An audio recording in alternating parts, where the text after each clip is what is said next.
Bismillahirrahmanirrahim. Sebelum saya awali dengan salam, saya mohon ikhlasnya untuk bapak-bapak, ibu-ibu, adik-adik semuanya untuk mengirim Fatihah, dikhususkan untuk Kiai Miftahudin, pimpinan Pondok Pesantren Nahdlatul Ulama yang saat ini sedang sakit. Jadi beliau ini didiagnosa ginjalnya, jadi sudah 2 kali cuci darah.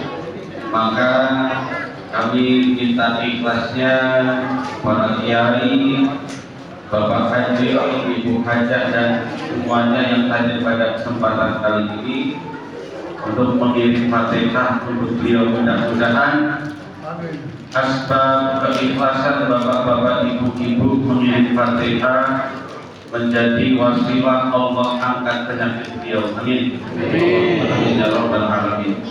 Ila tadihi yang wali syafa'ati Rasulullah wali usul maksudana wali niyatina ila nabina wa nabina al-kiram kiai Miftahudin. Allahumma nas'aluka sihhatan wa quwwatan fil qalbi ya arhamar rahimin. Al-Fatihah. Alhamdulillahirabbil alamin arrahmanir rahim maliki yaumiddin. Iyyaka na'budu wa iyyaka nasta'in ihdinas siratal mustaqim siratal ladzina an'amta 'alaihim ghairil maghdubi.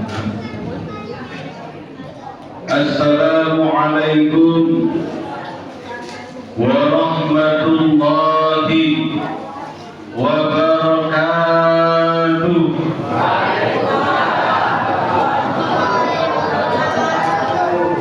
Bu, orang yang tidak wajib saya jawab salam itu yang pertama orang budek. Apa Pak budek itu? Oke.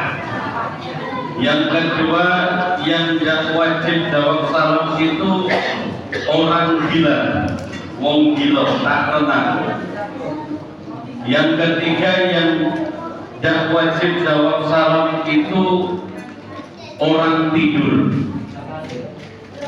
Maka kalau ada orang masih melek kemudian tidak gila, dia tidak jawab salam, berarti dia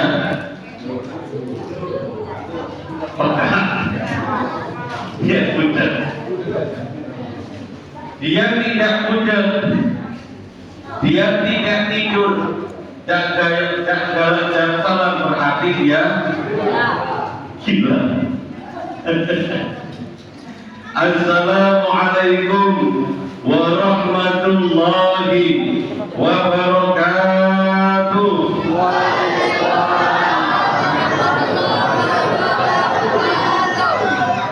Ini setelah diancam jawab salamnya lebih semangat Pak Haji. Innallaha witrun wa yuhibbul witra. Allah mencintai perkara yang ganjil.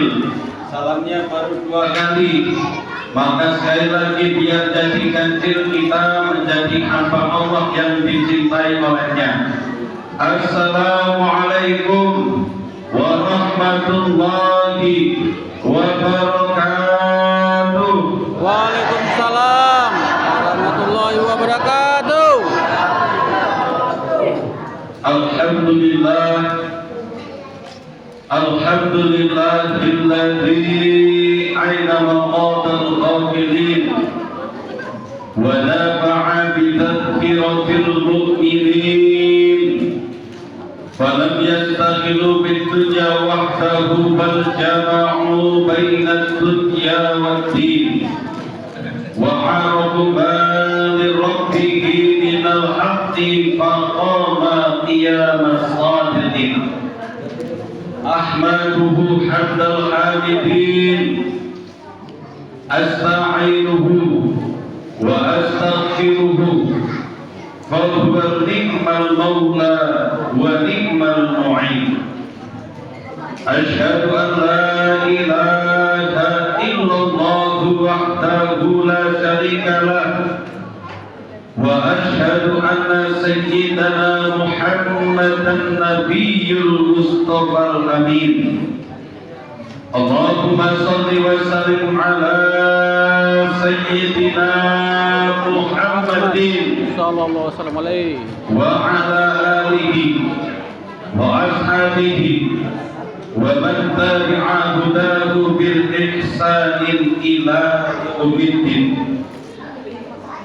الله تعالى في كتابه الكريم وهو أصدق القائلين أعوذ بالله من الشيطان الرجيم بسم الله الرحمن الرحيم سبحان الذي أسرى بعبده ليلا من المسجد الحرام إلى المسجد الأقصى الذي باركنا حوله لنريه من آياتنا إنه هو السميع البصير.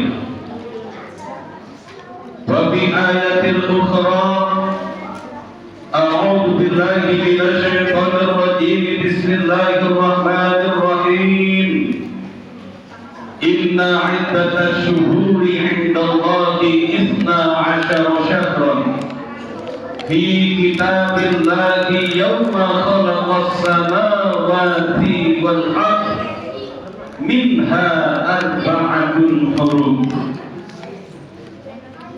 وقال رسول الله صلى الله عليه وسلم من سهل طريقا يلتمس به علما سهل الله له طريقا إلى الجنة.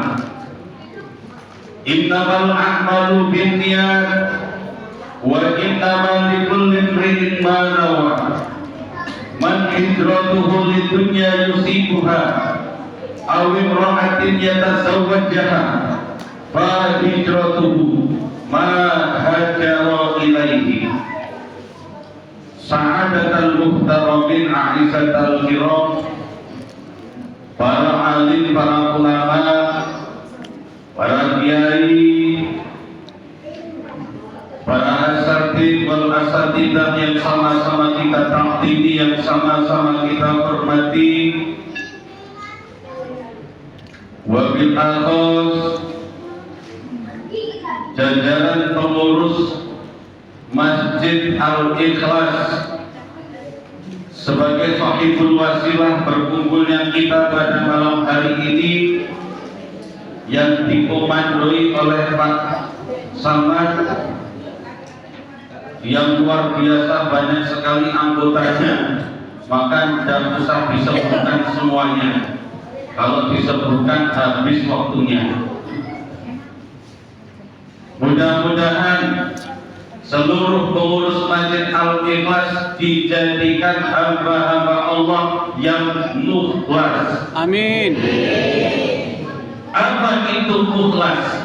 Ada mukhlis, ada mukhlas. Mukhlas adalah hamba Allah yang Allah jadikan ikhlas, artinya tidak sedang belajar menjadi orang ikhlas, tapi sudah Allah jadikan hatinya ikhlas dalam beribadah selalu karena Allah Subhanahu wa Ta'ala. Amin. Amin. Wabil akhas sesepuh kita, guru kita Kiai Haji Subandi yang alhamdulillah sudah beberapa waktu lalu, sudah lama kami dengar beliau membuka pesantren manusia di luar biasa, menjadi wadah bagi bapak-bapak yang mungkin dulu masih sibuk bekerja, masih sibuk dengan kegiatan, tapi saat ini sudah berkurang kegiatannya. Monggo silakan jadi santri, walaupun santri lansia. Karena Kanjeng Nabi Muhammad sallallahu alaihi wasallam dawuh, "Utlubul ilma minal mahdi ila mahdi." Yang namanya ngaji itu bukan hanya untuk anak-anak kita di TPA, Yang namanya ngaji itu bukan hanya sebatas anak-anak duduk di bangku sekolah pesantren, tapi kita selama belum mati berada saat kita di liang lahat masih punya kewajiban untuk terus ngaji. Yang saya hormati para pengurus masjid sekitar masjid Al-Ikhlas yang hadir pada kesempatan kali ini, Bapak Hartono, Bapak Hanto, dan beserta jajaran pengurus masjid mungkin yang lain tidak bisa kami sebut satu persatu asmanya. Mudah-mudahan diberikan selalu oleh Allah keberkahan dalam mengurus umat khususnya di masjid masing-masing. Amin. Amin. Allahumma amin ya rabbal alamin. Amin.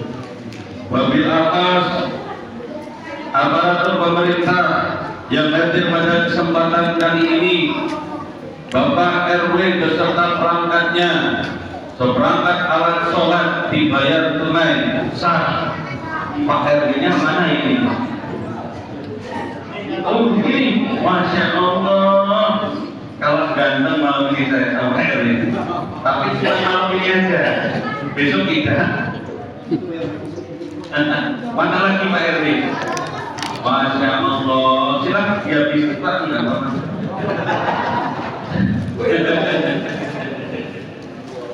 Ini saya tahu kenapa Pak RW duduk di pojokan. Biar kalau kanan dapat, kiri juga dapat. Jadi pas di persimpangan, tidak apa-apa monggo. Kalau itu habis punya saya nggak kemakan gitu.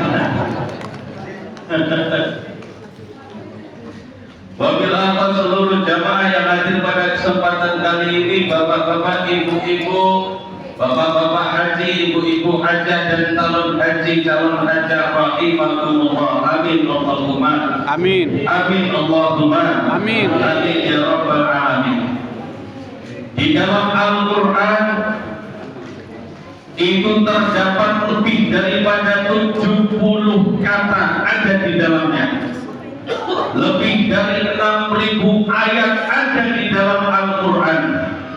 Lebih dari 10.000 janji Allah Subhanahu wa Ta'ala ada di dalam Al-Quran. Dan tidak ada satupun janji Allah Subhanahu wa Ta'ala yang tidak pernah tepat dengan janjinya. Tidak ada satupun janji Allah yang meleset satupun, tidak ada. Di antara janji Allah yang tidak akan pernah meleset, pernah disampaikan oleh Kanjeng Nabi Muhammad sallallahu alaihi wasallam. Apa janji Allah di antaranya? Diriwayatkan dari sahabat Jabir bin Abdullah, barang siapa orang masih diberikan kesempatan hidup di dunia, nafas ini masih berhembus, mau membangun masjid, maka banallahu baitan fil jannah, Allah akan bangunkan rumah untuknya di surga. Lalu yang jadi pertanyaan, ini masjidnya sudah jadi, masjidnya sudah bagus, lah tidak butuh lagi bangunan masjid. Lalu untuk apa saya ini biar dapat rumah hadiah dari Allah di surga? Ditafsirkan para ulama, ditampilkan para ulama, kalau bangunannya sudah jadi, masjidnya sudah bagus, bangun jamaahnya, makmurkan masjidnya, maka termasuk sebagai bentuk membangun masjid. Kalau bukan fisiknya dan makmurkan masjidnya, maka Allah juga akan menghadiahkan orang yang mau memakmurkan masjid dengan menghadiahkan rumahnya di surga. Amin Allahumma amin Allahumma amin. Bu, masih hidup? Kok yang sini aja yang hidup, yang sini gimana? Masih juga? Kira-kira ibu kalau dikasih rumah seneng apa enggak? Seneng nian apa seneng banget? pada baik sama dia. Senang orang itu kalau dikasih rumah, senang Pak. Orang kalau dikasih rumah gratis bahagia. Coba bayangkan ibu-ibu habis ini kemudian ditelepon sama Pak RW. Bu, iya, ada apa Pak RW telepon malam-malam? Bu istirahat baik. Ini Bu, enggak, mohon maaf Bu. Ibu kan habis ikut pengajian Isra Mi'raj. Bener kan Pak RW dia cewek. Aku duduk paling depan pakai baju hitam. Itu misalkan. Terus kenapa Pak RW? Karena ibu ini mau datang ke masjid, ikut pengajian untuk memakmurkan masjid. Ibu saya kasih hadiah. Apa hadiahnya? Saya kasih hadiah kaptingan. Sudah saya bangunkan rumah 60 meter kali 60 meter. Di rumah apa yang basic namanya berhayal, masa berhayal cuma 3 meter kali 2 meter tanggung, dia tanggungin. Kita dikasih rumah di dunia saja bahagia, kita dikasih rumah di dunia aja bahagia, senang, sujud syukur, nangis 7 hari 7 malam dan berhenti. Padahal rumah di dunia ini kalau lagi musim hujan kayak gini kebanjiran Pak. Padahal rumah di dunia ini kalau ada api bisa kebakaran, kalau ada gempa bumi bisa luluh lantak. Itu rumah di dunia. Dikasih rumah yang bisa hancur saja kita sudah bahagia, apalagi kalau kita mau memakmurkan masjid. Allah bangunkan rumah di surga. Yakin di surga gak ada banjir, yakin di surga gak mungkin kebakaran, yakin di surga rumahnya gak akan pernah roboh karena ada gempa bumi. Betapa bahagianya orang yang mempunyai jatah kaptingan di surga. Amin Allahumma. Amin Allahumma. Bapak Ibu rahimakumullah, maka mudah-mudahan kumpulnya kita bentuk dari memakmurkan masjid, wasilah peringatan Isra wal Mi'rajnya Kanjeng Nabi Muhammad sallallahu alaihi wasallam. Mudah-mudahan pertemuan kita malam hari ini tidak hanya sebatas pertemuan formalitas, tetapi sebagai bentuk keiman kita kepada Allah Subhanahu wa ta'ala. Bapak Ibu rahimakumullah, tadi sudah dibacakan oleh Ibu Ustazah. Kami ulangi ayat yang menerangkan tentang Isra dan Mi'rajnya Kanjeng Nabi. Ayat yang mengisahkannya perjalanan Kanjeng Nabi Muhammad dinamakan dengan Isra dan Mi'raj. Isra itu artinya jalan-jalan malam. Perjalanan malam itu namanya Isra. Mi'raj itu naik ke atas. Makanya bapak-bapak kalau malam-malam keluar rumah namanya Isra. Nah kemana Pak? Isra. Wah ini Pak Samad lagi Isra ini malam-malam nak kemana? Isra, jalan-jalan mana Isra? Mi'raj nanti. Kalau bapak-bapak mah Mi'raj. Jangan diteruskan pada sini. Bapak Ibu rahimahullah, di dalam surah Al-Isra ayat pertama, kisah Kanjeng Nabi Isra dan Mi'raj diabadikan, diawali dengan kalimat Subhanalladzi. Apa artinya itu Pak Samad? Tadi Pak Samad aku belum mau lagi mengartikan apa tahiyat, sekarang gantian. Subhanalladzi maha suci Allah. Dulu waktu waktu kami masih di pesantren itu kami belajar walaupun tidak khatam, ada kitab tafsir Jalalain 2 jilid. Jilid pertama dari juz 1 sampai juz 15, jilid kedua juz 16 sampai juz 30. Waktu kami belajar, yakni kami waktu menerangkan salah satu ayat, dan ini khususnya ayat yang menerangkan Isra Mi'raj. Kenapa kok peristiwa Isra Mi'raj dikawali dengan kalimat subhana yang berarti tasbih? Karena peristiwa Isra merupakan peristiwa yang musykil. Apa itu musykil? Peristiwa yang tidak masuk akal. Kalau dipikir secara logika manusia tidak ketemu, Pak. Kalau dipikir secara nalar manusia gak akan pernah sampai peristiwa Isra Mi'raj itu. Makanya diawali pakai kalimat tasbih subhanalladzi. Walaupun kalimatnya subhanalladzi, kalau kita belajar tafsir sebenarnya di situ ada lafaz yang tersirat, yaitu lafzul jalalah. Kalimat lengkapnya sebenarnya subhanallah alladzi. Tapi di ayat tersebut cuma tertulis subhanalladzi, maha suci Allah. Asra bi 'abdihi lailan minal masjidil harami ilal masjidil aqsa. Allah memperjalankan hambanya Kanjeng Nabi Muhammad dari Masjidil Haram sampai Masjidil Aqsa. Dan cukup di situ, tapi naik ke alam lahud sampai ke alam ketuhanan dalam waktu yang sangat singkat, bukan dari maghrib sampai menjelang subuh. Tapi ulama kemudian para mufassir ini menerangkan bukan semalaman Kanjeng Nabi itu mi'raj, tapi cukup sebatas 1/3 malam terakhir.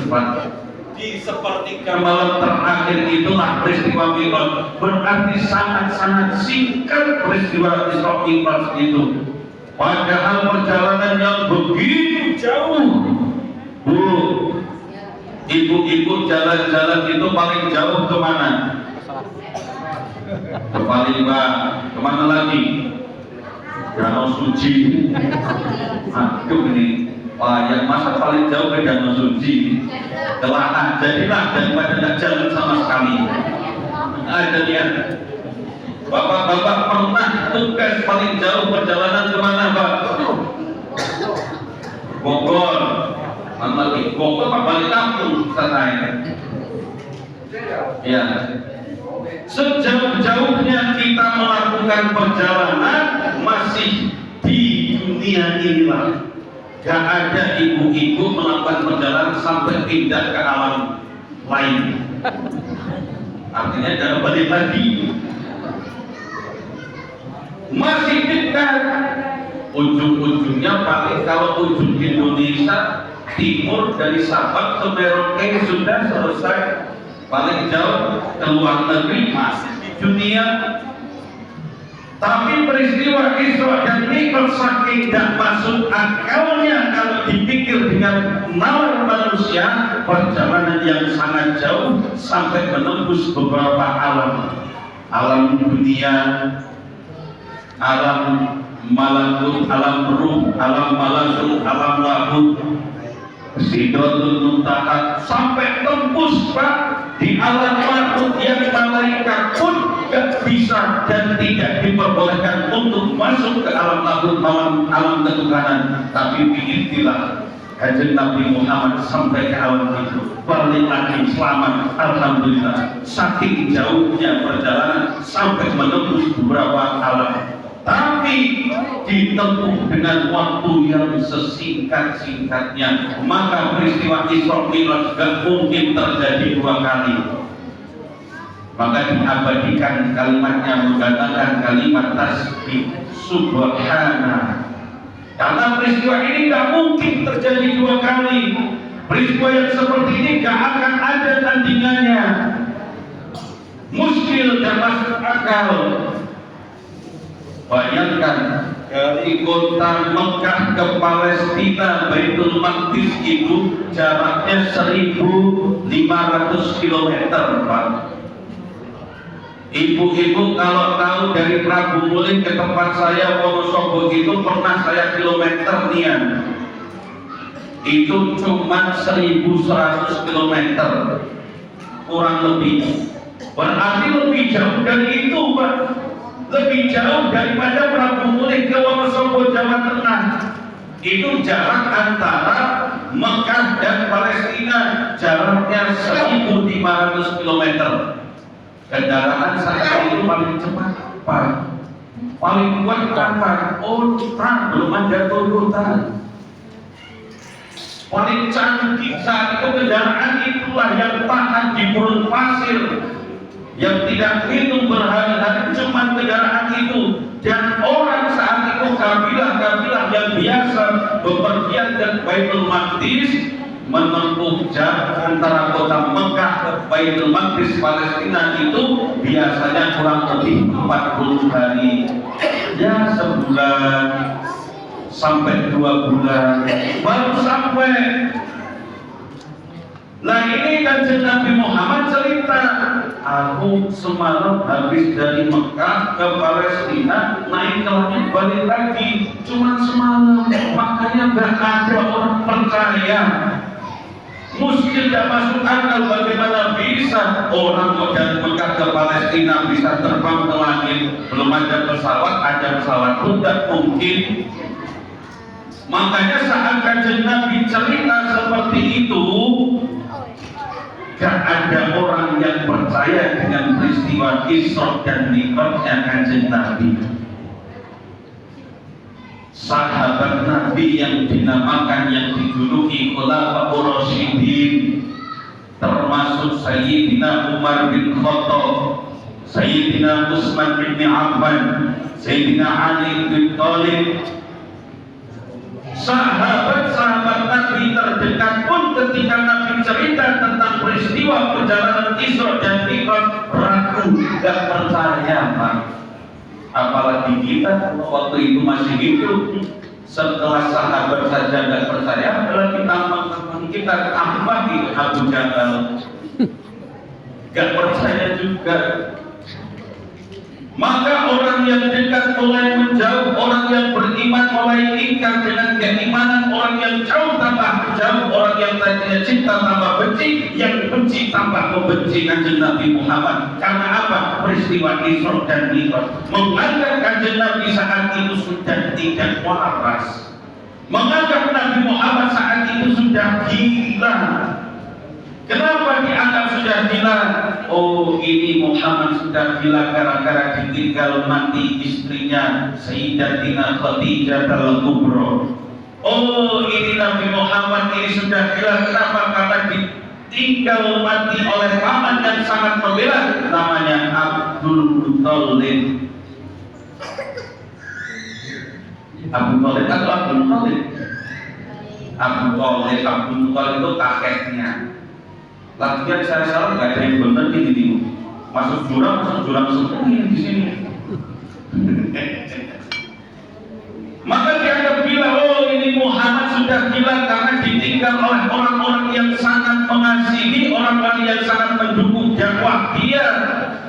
Ketika dua sosok manusia ini dipanggil oleh Allah, dikira gila Muhammad.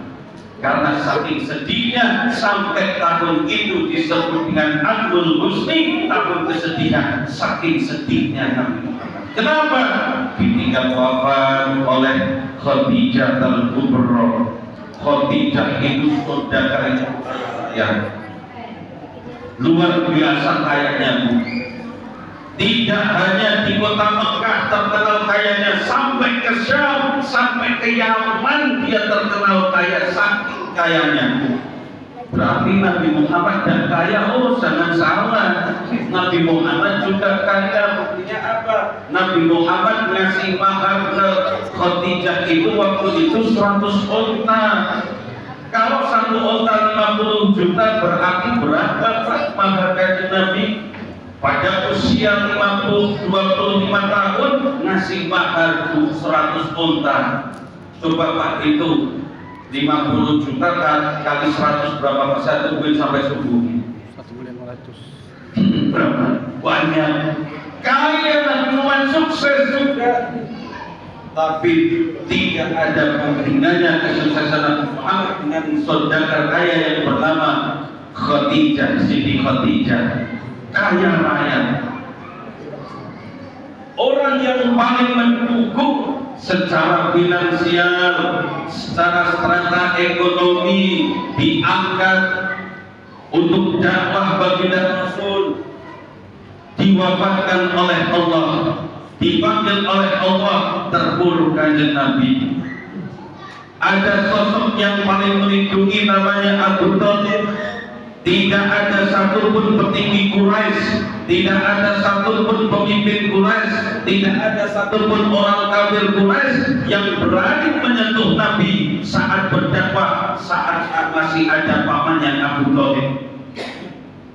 Makanya nggak ada yang berani, walaupun akhirnya Abu Thalib juga meninggal keadaan Muslim. Wah, saking sedihnya kanjeng Nabi sampai diabadikan di dalam surah Al-Lahab karena dipengaruhi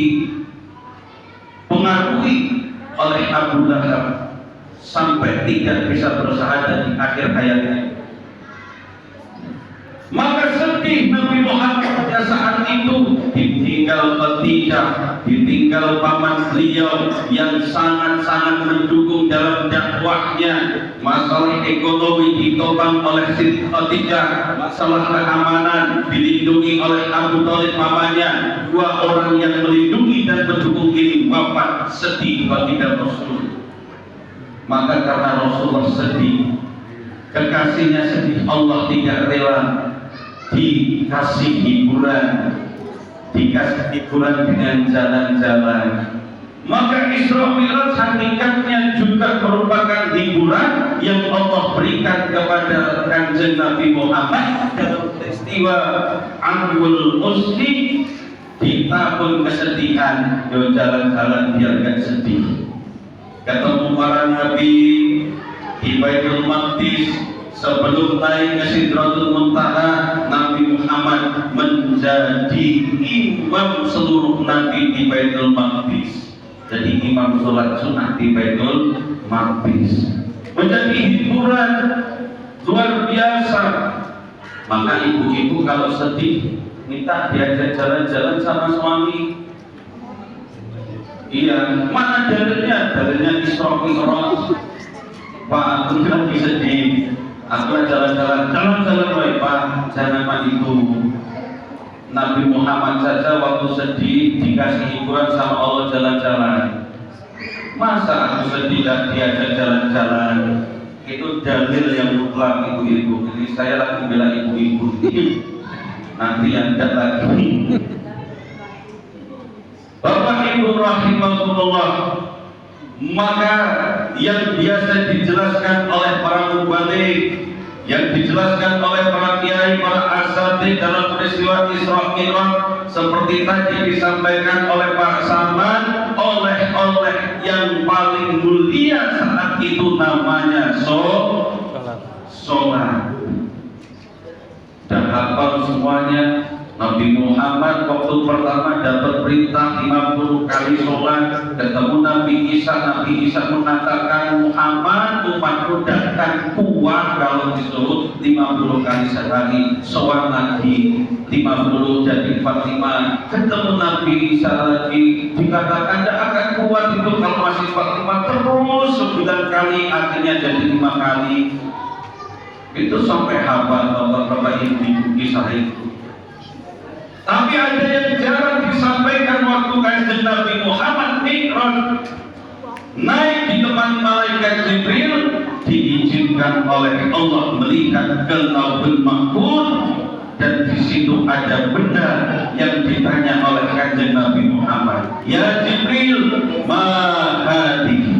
Ya Jibril, apa ini?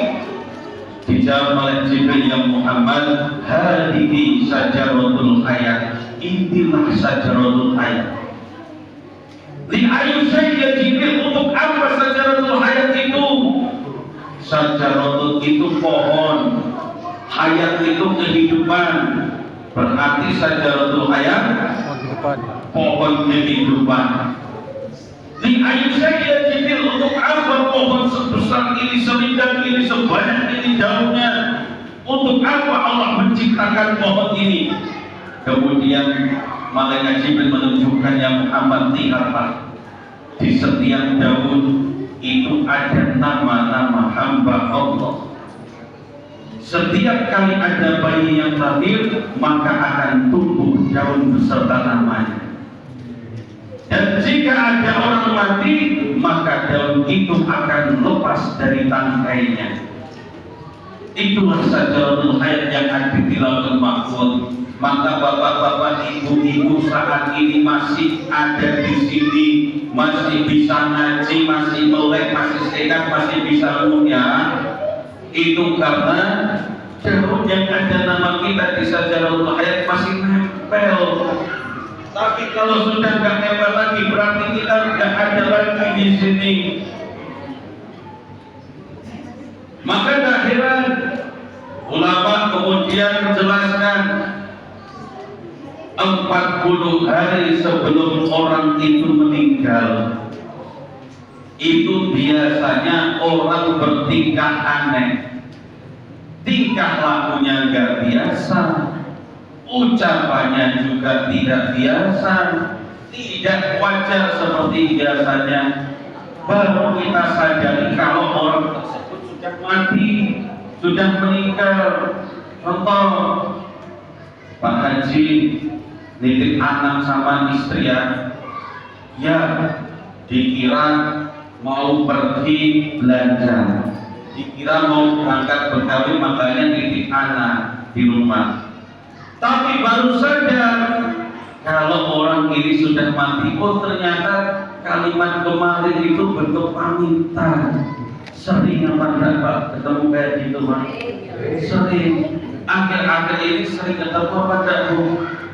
Apa malah kita sendiri gitu? Sering ketemu seperti itu. Orang tingkah lakunya nggak biasa, ucapannya tidak biasa, seperti pamitan. Baru kita sadar kalau orang itu sudah meninggal dunia. Itulah 40 hari tanda-tanda orang akan meninggal. Daunnya masih menempel di Sajaratul Hayat, tapi namanya sudah tidak ada lagi di daun tersebut, sudah dihapus oleh Allah. Makanya jasadnya masih di dunia, tapi tingkah lakunya seperti bukan penghuni dunia lagi. Karena namanya di Sajaratul Hayat sudah dihapus, tapi daunnya masih nempel. Tingkah lakunya agak aneh, ucapannya kayak orang tidur, kayak orang lantur. Seperti itulah Allah memberikan ibarat nasihat bagi kita yang menjumpai orang-orang yang akan meninggal. Yang biasanya kalau datang pengajian pakai baju batik, tiba-tiba malam hari ini pakai baju putih, misalkan. Ya misalkan ini contoh ini bukan niat, dia tidak tahu kalau niat.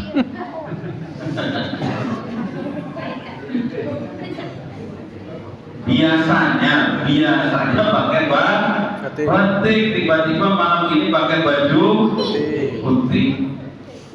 Contoh. Ini ada beberapa yang baju putih banyaknya, nanti saya dikeroyok nih, kita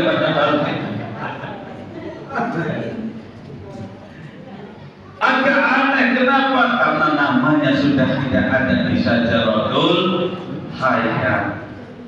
Maka peristiwa-peristiwa itulah yang Allah izinkan Rasulullah temui, Rasulullah jumpai di antara peristiwa di dalam Isra dan Mi'raj. Rasulullah diizinkan untuk melihat ke dalam Lauhul Mahfuz dan di situ ada Sajaratul Hayat. Rasulullah juga diizinkan melihat ke dalam surga ditemani malaikat Jibril. Rasulullah melihat ada orang yang dikelilingi oleh anak-anak kecil, siapa dia yang ada di surga?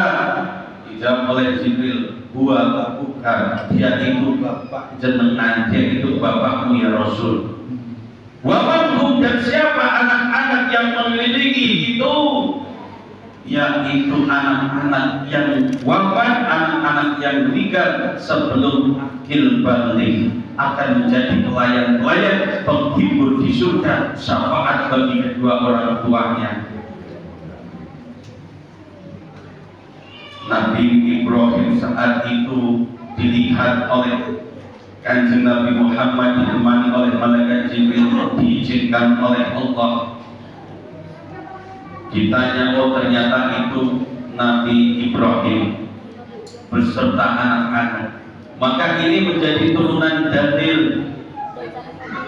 Sayyidina Ibnu Abbas mengatakan saat ini surga sudah ada penghuninya.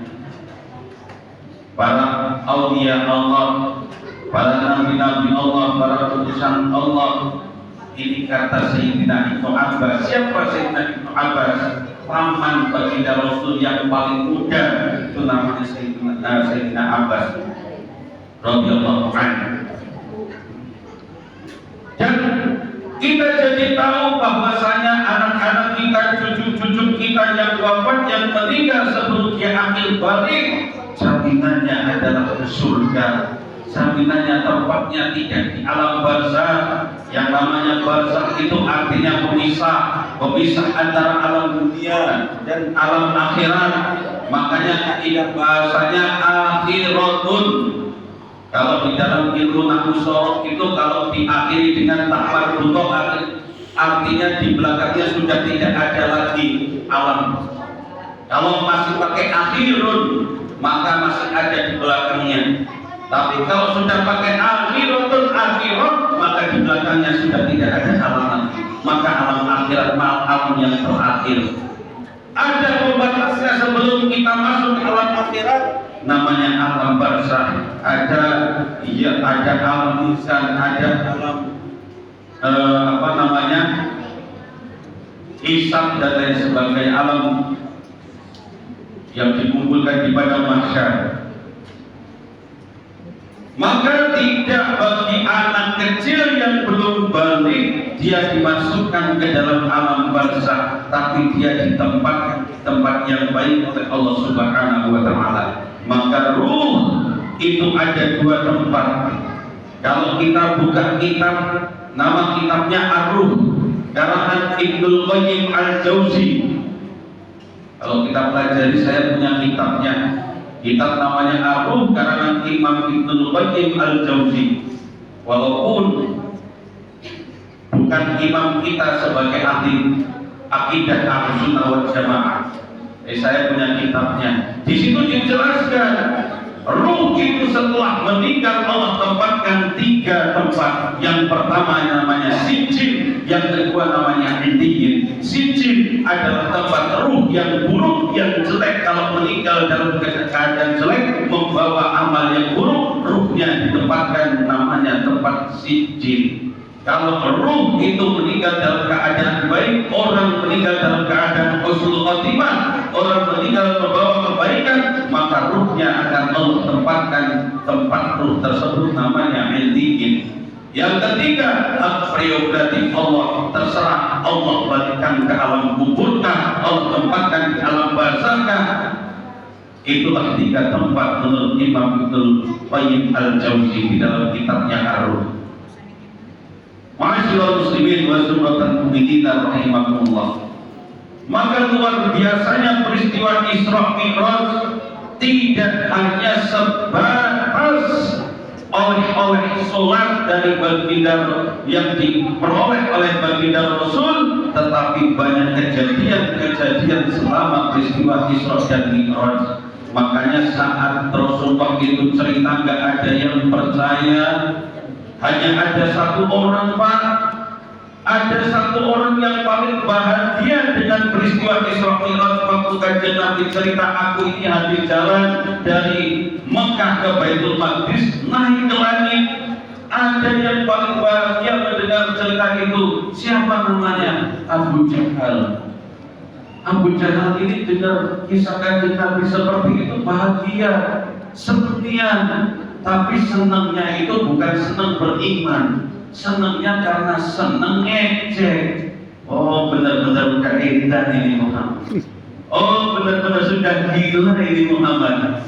Masa ada orang ke Palestina naik ke langit cuma semalaman. Senang Abu Jahal, kenapa? Karena ngecek benar-benar sudah gila, habis dakwah Muhammad ini, selesai dakwah Muhammad ini. Maka disiarkan Pak, Abu Jahal cerita ke orang-orang di Mekah, cerita ke tetangganya, cerita ke kaumnya bahwa Muhammad sudah gila, bahwa Muhammad tidak benar. Dia ngaku habis dari Palestina naik ke langit, balik lagi. Gak ada yang percaya, menghasut orang-orang banyak, dan memang berhasil saat itu. Gak ada orang yang percaya. Makanya Abu Jahal kemudian mengatakan, ada satu orang yang belum aku temui. Kalau satu orang ini juga percaya dengan aku dan tidak percaya dengan Muhammad, maka benar-benar selesai dakwah Muhammad.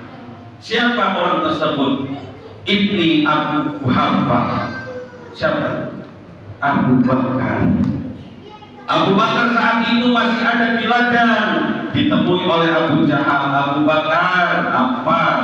Apalah datang ke sini, nak jangan bunyian. Dengar apa belum? Sahabat kamu, kawan kamu, katanya habis dari Palestina bisa terbang ke langit. Semua orang saya cerita seperti itu, gak ada yang percaya. Bahkan sahabatmu Umar, sahabatmu Utsman, sahabatmu Ali juga ragu dengan peristiwa tersebut, dengan cerita tersebut. Orang-orang di Mekah gak ada yang percaya. Kalau kamu bagaimana Abu Bakar? Apa yang dikatakan Abu Bakar? Abu Jahal, apapun yang dikatakan oleh Kanjeng Nabi Muhammad, aku percaya, aku beriman 100%. Jika saja di hadapanku ada tembok warnanya hitam, aku lihat dengan pandangan mataku, aku melihat tembok itu warnanya hitam. Tapi Kanjeng Nabi Muhammad mengatakan itu bukan warna hitam, itu warnanya putih. Aku tetap akan mengatakan benar Muhammad itu warnanya putih. Maka akan aku turunkan pandangan mataku.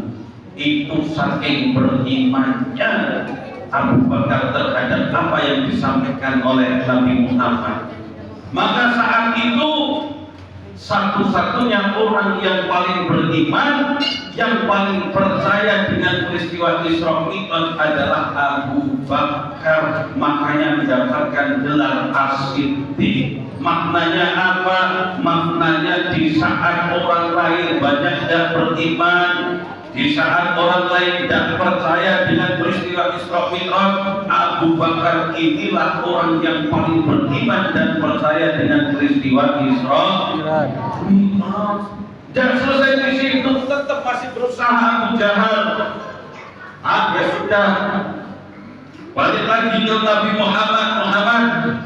Besok kamu naik ke Jabal Qubais. Akan aku kumpulkan orang-orang di Mekah ini. Semua akan aku kumpulkan. Aku tinggal naik ke Jabal Qubais. Nanti kamu kalau sudah sampai Qudus, cerita ceramah tentang Isra Mi'raj. Aku yang kumpulin jamaahnya. Yang kumpulin jamaah dengan cerita Isra Mi'raj ini Abu Jahal. Panitia pertama Isra Mi'raj ya Abu Jahal. Nah, ini Abu Jahal mana?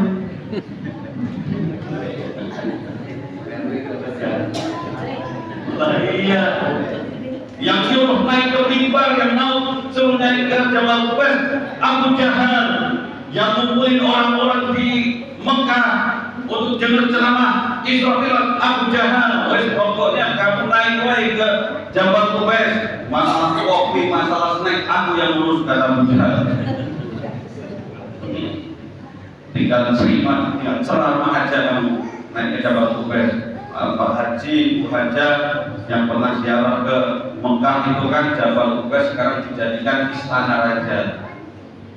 Bangunan Istana Raja itu di ujung Jabal Qubais. Dulu Rasulullah di situ bercerita tentang peristiwa Isra dan Mi'raj, yang mengumpulin orang, yang mengumpulin jamaah Abu Jahal. niatnya Abu Jahal ngumpulin jamaah itu untuk mempermalukan kanjeng Nabi saat itu. Biar orang-orang tahu bahwasanya Nabi Muhammad sudah gila. Maksud Abu Jahal seperti itu, tapi tidak, bagi Allah tidak berhasil. Justru dari peristiwa cerita itu, ceramah itu, ngumpulnya orang di sekitar Jabal Qubais justru menunjukkan betapa kebenarnya apa yang disampaikan oleh kanjeng Nabi Muhammad, menunjukkan bahwasanya kemukjizatan Nabi Muhammad ini benar-benar benar 100%. Kenapa? Dikumpulkan itu di bawah Jabal Qubais, kabilah-kabilah, kelompok-kelompok orang yang biasa singgah di Baitul Maqdis, yang biasa dagang sampai ke Palestina, dikumpulkan semuanya, disuruh interogasi Muhammad, disuruh menginterogasi Nabi Muhammad, disuruh melontarkan pertanyaan kepada Nabi Muhammad. Ya Muhammad, kalau benar kamu semalam dari Palestina, dari Baitul Maqdis, menghadap kemana Baitul Maqdis itu? Tiangnya ada berapa? Pintunya ada berapa? Jendelanya ada berapa? Gentingnya ada berapa? Ditanya itu Pak. Maka bikinlah kemudian Allah Subhanahu wa Ta'ala mengutus malaikat Jibril untuk live streaming. Lah iya, live streaming gak cuma sekarang, dulu sudah ada live streaming. Mengutus malaikat Jibril, live streaming, dibukakan Baitul Maqdis, bisa terlihat oleh Nabi Muhammad. Tiangnya sekian, pintunya sekian, ngadep ke sini, diceritakan yang kepada orang-orang yang datang saat itu. Orang yang tadinya tidak percaya, kabilah-kabilah yang ingin mempermalukan Nabi Muhammad, justru sebaliknya semakin percaya dan menerima kebenaran tentang Isra Mi'raj. Benar ternyata ini mukjizat kenabian. Apa yang disampaikan Nabi Muhammad benar 100%, seperti waktu saya kalau singgah di Baitul Maqdis, seperti itulah ceritanya keadaan Baitul Maqdis. Yang tadinya meremehkan malah justru yakin, yang tadinya ragu mendekat dan semakin yakin, yang tadinya sudah menjauh mendekat lagi, yang tadinya sudah benci mulai cinta. Tapi ya karena ini sunatullah, banyak yang membenci, banyak juga yang masih ingkar, banyak yang masih munafik, tidak percaya dengan peristiwa Isra dan Mi'raj. Sebenarnya percaya tapi munafik, tidak mau menerima kebenaran. Bapak Ibu rahimakumullah, maka mudah-mudahan wasilah peristiwa Isra Mi'raj yang diceritakan pada malam hari ini tidak sebatas hanya sebuah dongeng formalitas yang setiap tahun berulang terus, tidak ada hikmah yang bisa kita ambil. Tapi lebih dalam daripada itu dan lebih jauh daripada itu, mudah-mudahan semakin hari kita bisa lebih meningkatkan kebaikan kita di hadapan Allah Subhanahu wa Ta'ala. Karena orang sukses itu Pak, bukan orang yang punya harta banyak, bukan orang yang punya jabatan tinggi. Orang sukses itu, orang sukses itu orang yang ketika nanti mati, yang ketika nanti wafat, itu dosa-dosanya sudah diampuni oleh Allah Subhanahu wa Ta'ala. Makanya setiap selesai doa kita, setiap selesai sholat kita berdoa, Allahumma khtim lana bi husnil khotimah wa la tahtim alaina bi su'il khotimah. Ya Allah, matikan kami dalam keadaan yang baik. Baik itu seperti apa? Dosa sudah diampuni, tinggal kebaikan yang kita bawa mati. Jangan jadikan mati kita dalam keadaan yang jelek, dosa numpuk, dibawa mati, malah justru mengalir terus, pahala nggak ada, kebaikan nggak ada. Naudzubillahi min dzalik. Sebelum itu kita berdoa, Allahumma hawwin alaina bi syaqaratil. Ya Allah, mudahkanlah, ringankanlah. Sakaratul maut itu mesti sakit, sakaratul maut itu mesti berat, tapi kami minta ya Allah, hawwin alaina bi syaqaratil maut, mudahkanlah, jangan dibikin benar-benar berat waktu kita syakaratil maut. Syakaratil maut waktu nazar seperti tebasan pedang berkali-kali di tempat yang sama, seperti kambing dikuliti hidup-hidup dari kepala sampai kulit ditarik sekali, seperti mata kail pancing yang menempel, yang nancap di kulit basah kemudian ditarik lepas dengan dagingnya. Betapa sakitnya orang nazar. Nazar itu Pak, kalau bapak-bapak kayak gini dideder, itulah nazar. Sakaratul maut itu prosesnya. Nazar ini dicabut ruhnya. Sekarang bapak-bapak waktu dicabut kumisnya sakit apa enggak? Sakit. Itu bukti masih ada ruhnya. Kaki keinjek sakit apa enggak? Berarti masih ada ruhnya. Tapi kalau dicabut kumisnya, jenggotnya sudah enggak terasa lagi, berarti sudah tidak ada ruhnya. Nah, nanti coba di rumah cabut sendiri-sendiri. Oh, berarti masih alhamdulillah. Bapak-bapak pernah apa enggak nyoba ibu waktu pagi, waktu siang, kemudian digaruk seperti ini? Itu masih apa ya? Masih membekas, masih ada bentuk apa ini? Buluh. Bahasanya apa? Daki. Ya. Ya, manusia itu tercipta dari tanah, Pak. Kalau kita masih berdaki, berarti kita masih hidup. Kalau bapak ibu masih tebal dakinya, berarti masih panjang hidupnya. Iya, coba jangan kita kan dari tanah. Berarti kalau masih ada dagingnya, ya Pak, masih ada jatah hidup. Berarti kalau habis ini undangkan mandi di sini, biar panjang umurnya.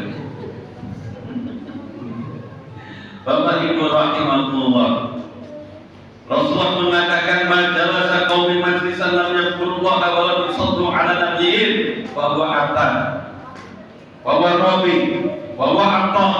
Barang siapa duduk di dalam satu majelis seperti ini tidak diawali dengan sholawat kepada baginda Rasul, maka tidak ada barokahnya. Orang balik dari majelis semuanya jadi orang yang merugi.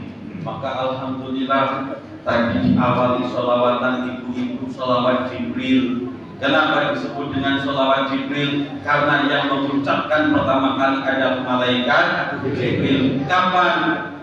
Waktu Kanjeng Nabi Adam alaihissalam itu ingin menyentuh Siti Hawa, dilarang oleh Allah. La Adam, jangan kau sentuh Siti Hawa sebelum engkau memberikan mahar.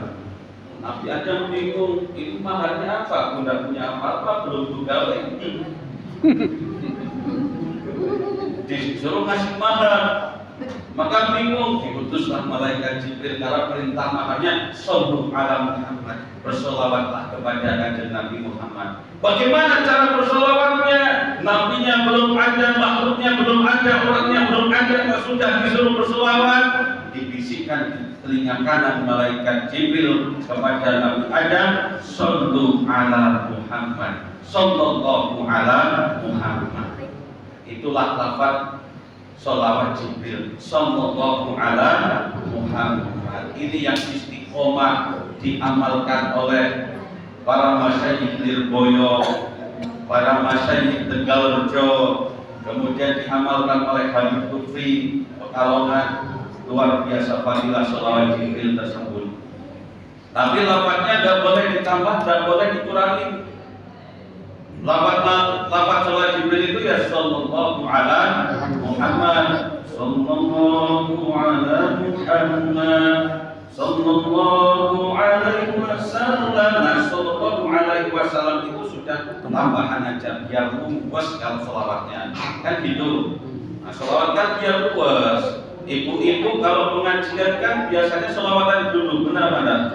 Yang nandain ini jadwalnya pengajian, maka ibu-ibu biasanya sholawatan dulu sebelum datang ke pengajian untuk mengingatkan yang ada di rumah, sholawatan dulu. Tapi kadang kasihan Bu, kasihan sama yang sholawatan dari jam 1 sampai jam 2 sampai habis gak ada yang datang. Suara sampai hilang, gak ada yang datang. Ya alhamdulillah, setengah jam mulai ke belakang ada yang buka pintunya. Alhamdulillah datang satu tahiyatul masjid. Muter lagi selamatan, datang dua tahiyatul masjid. Akhirnya sampai setengah jam nggak ada yang datang, diganti liftnya. Salatullah salamullah ala Rasulillah. Salatullah salamullah ala yasin habibillah. Biar datangnya aku ganti dirinya. Oh ibu-ibu solehah, hari ini jadwal pengajian. Suami sudah pulang Jumatan, ayo datang pengajian. Dasar ibu-ibu pintar jauh dari rumah. Oh ibu yang solehah, hari ini jadwal pengajian. Lanjutlah kamu duluan, aku masih banyak gawean. Diajak ngaji gawean terus. Ayo bu ngaji Mas Taklim. Besok aku hari ini masih ada gawe. Ada gawe terus kalau pengajian itu. Masya Allah, itu kalau ibu yang di sana. Kalau ibu yang di sini insya Allah ya. Gak ada bedanya dengan yang di sana. Gawean terus. Salatullah salamullah ala Taha Rasulillah. Salamullah salamullah ala Yasin Habibillah. Salatullah salamullah ala Taha Rasulillah. Salatullah salamullah ala Yasin Habibillah. Jalan-jalan ke Kalimantan. Ya, Jauh ini cakep. Pulangnya beli pepaya, yang semangat sholawatan. Saya doakan cepat kaya. Amin. Memang tegaknya didoain mah itu. Salatullah salamullah ala Taha Rasulillah. Salatullah salamullah ala Yasin Habibillah. Jalan-jalan ke Kalimantan. Pokoknya ke situ terus. Pulangnya beli nanas, yang semangat sholawatan. Saya doakan hutangnya. Amin. Kalau masalah hutangnya hutangnya. Salatullah salamullah ala Taha Rasulillah. Salatullah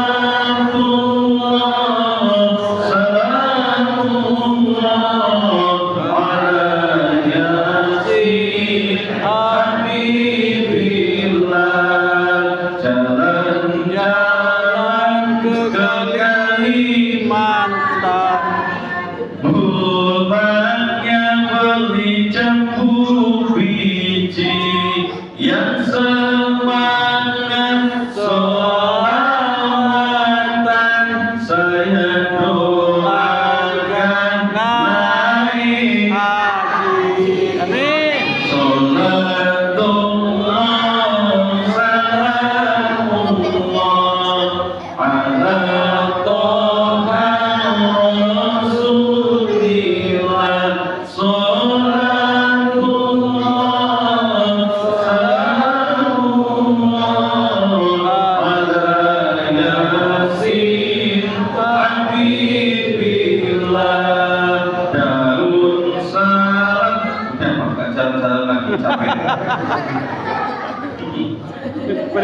bangun salam jambuk duduk diambil dari peti pengajian kok malah ngantuk saya doakan cepat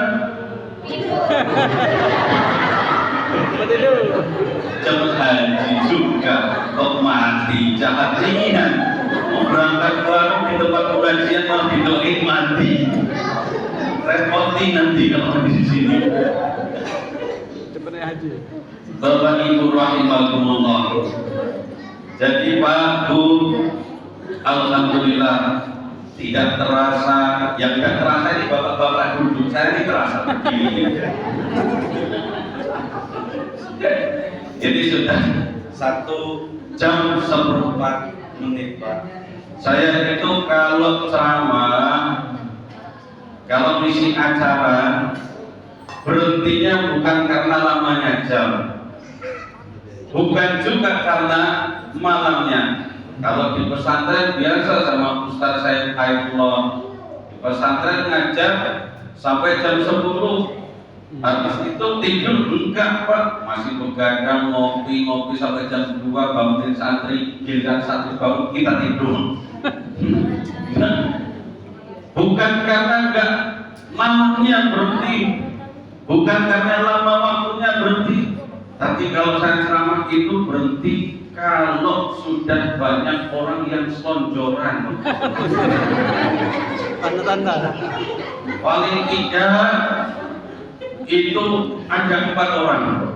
Kalau tidak ada 4 orang berarti tandanya saya harus suruh berhenti. Nah ini mengapa ditarik lagi tuh? Tadi selonjoran dan mau kita tarik lagi. Nanti saya sudah lihat ada 3,5. Karena yang satunya cuma kaki kanan, kaki kirinya belum. Makanya tandanya itu berhenti. Sudah mulai pindah posisi, yang tadinya sila mulai tempo, yang tadinya tempo mulai selonjoran, pantat mulai panas, pinggang mulai pegel, mundur-mundur cari sandaran. Itu tandanya sudah nggak betah hajinya Pak. Lama-lama nanti ibu-ibu pura-pura ke belakang untuk dan balik lagi. Bapak-bapak pura-pura benerin sandal juga dan balik lagi. Tinggal saya sama Pak Samad di sini. Maka sebelum itu terjadi, di dalam Al-Quran dikatakan al-khairu kulluhu fi yadayhi wa syarru laisa ilaihi. Segala kebaikan itu murni datangnya dari Allah. Tidak ada satupun yang hadir di sini punya kebaikan dan bisa menciptakan kebaikan. Kita itu baik, bukan kita baik karena dititipi kebaikan oleh Yang Maha Baik. Kita kaya itu bukan karena kita kaya Pak, tapi masih dititipi kekayaan oleh Yang Maha Kaya. Kita pintar, kita alim bukan karena kita pintar ataupun alim, tapi karena masih dititipi kepintaran dan kealiman oleh Yang Maha Alim. Maka semua ini titipan. Maka guru saya dulu pernah mengatakan di pesantren, wah enak kalau orang itu bisa hidup kayak tukang parkir. Kenapa kok kayak tukang parkir? Tukang parkir itu semewah apapun kendaraan datang tidak pernah merasa memiliki. Yang datang Alfa, Pajero, Land Cruiser, apa yang ngomong. Tidak pernah kemudian tukang parkir, alhamdulillah ini mobil aku datang.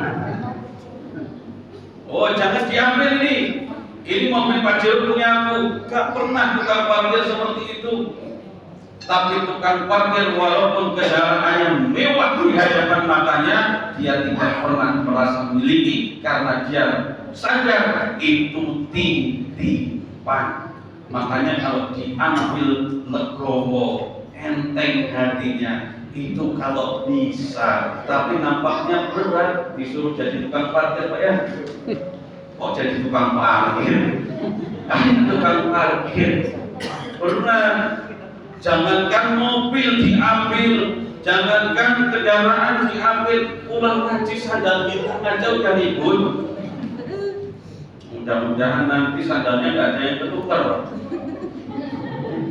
Biasaan kalau ketukar pola dapat tukaran itu mesti yang lebih jelek. Jangan-jangan malah nanti sandal saya ini Pak Haji yang ketukar yang hilang. Aman ini. Aman kalau sandal saya hilang tinggal lapor sama depan. Sandal tua hilang. Tolong ganti paling tidak mereknya batal. Bapak Ibu rahimahullah, maka apapun yang kami sampaikan semata-mata datangnya dari Allah jika itu merupakan kebaikan. Jika ada khilafnya, ada kurangnya, mohon sebagai koreksi kami kasih tahu. Tidak usah sungkan. Orang menyampaikan hal yang buruk, menyampaikan kesalahan di hadapan umum, tegurlah di hadapan umum agar orang yang mendengar itu tahu mana yang benar. Karena saya bukan Imam Asy-Syafi'i, karena saya bukan Imam Asy-Syafi'i, jangan jadikan dalil Imam Asy-Syafi'i yang mengatakan kalau mau menegur aku jangan waktu aku di depan umum, tapi tegurlah aku saat sendiri. Kalau tegur di hadapan umum namanya memalukan. Itu Imam Asy-Syafi'i Pak imam besar.